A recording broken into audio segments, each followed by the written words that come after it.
विजय गांव का एक साधारण धोबी था। उसकी रोजमर्रा की जिंदगी कपड़े धोने, उन्हें सुखाने और फिर उन्हें वापस उनके मालिकों तक पहुंचाने में बीतती थी। सुबह की पहली किरणों के साथ ही वह अपनी लुंगी कसकर बांधता, सिर पर कपड़ों की गठरी रखता और पास के तालाब की ओर चल पड़ता। गांव के लोग विजय को पसंद करते थे क्योंकि वह ईमानदार था और अपना काम बड़ी निष्ठा से करता था।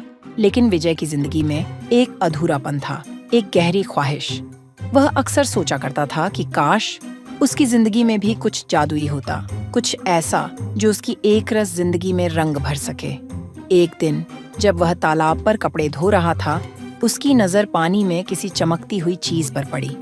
पहले तो उसने इसे नजरअंदाज किया, लेकिन जब वह चमक बढ़ने लगी तो उसकी जिज्ञासा बढ़ गई।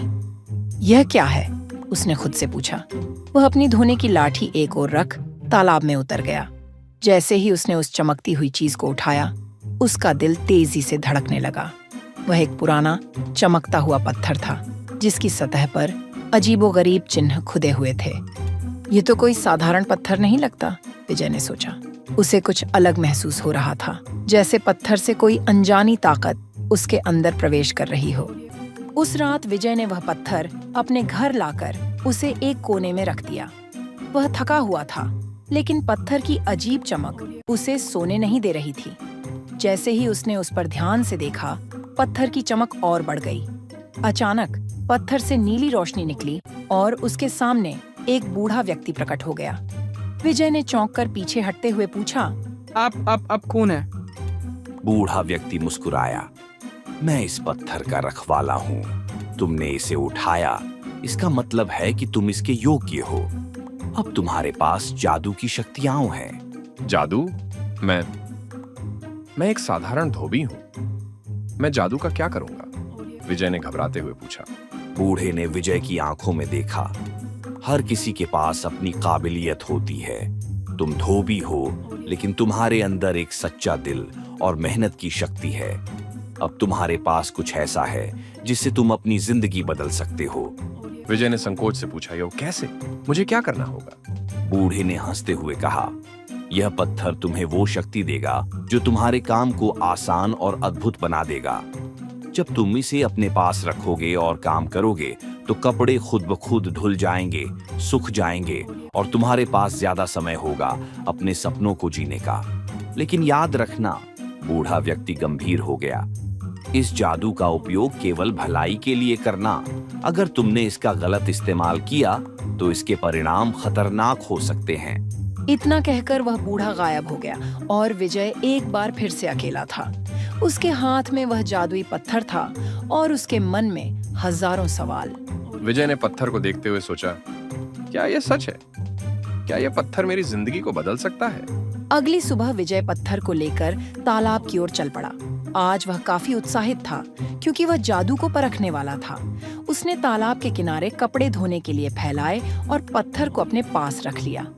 देखते हैं क्या यह सच में काम करता है, विजय ने सोचा। जैसे ही उसने पत्थर को छुआ, कपड़े अचानक से खुद ब खुद धोने लगे।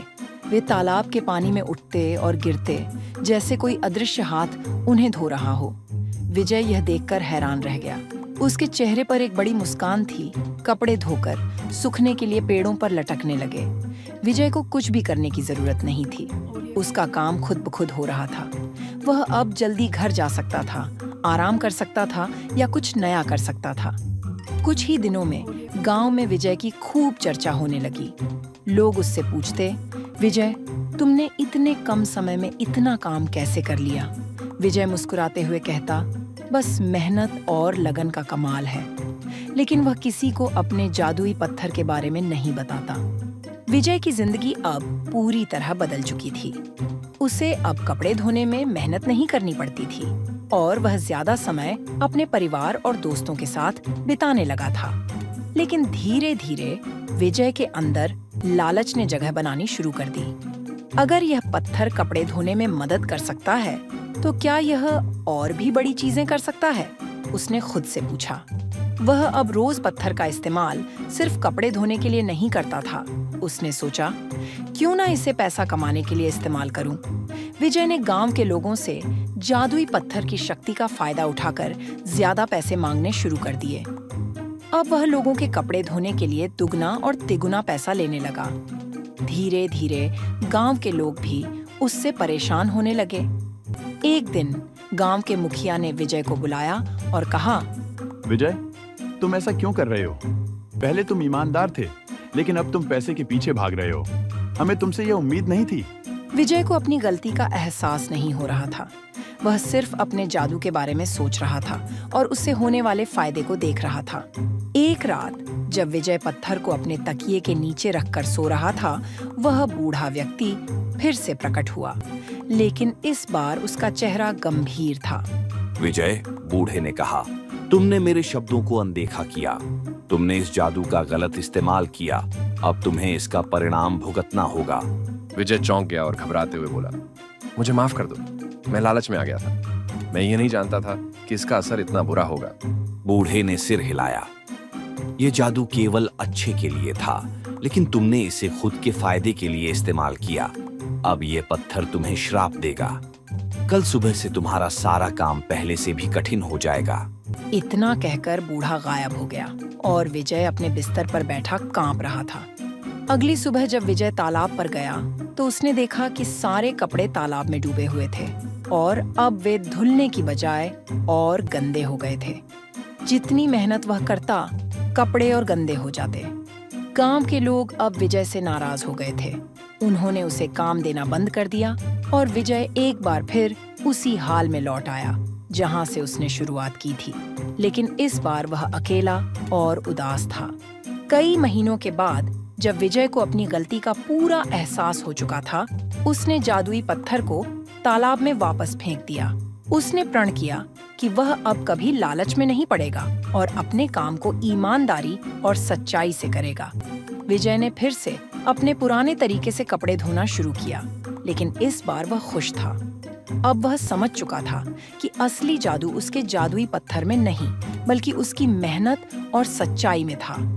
गांव के लोगों ने भी उसे माफ कर दिया और विजय की जिंदगी फिर से सामान्य हो गई। लेकिन इस बार वह जानता था कि जादू वही है जो दिल से किया जाए, बिना किसी स्वार्थ और लालच के। विजय का जीवन अब एक सीख बन चुका था। लालच से मिली ताकत कभी भी सच्ची खुशियां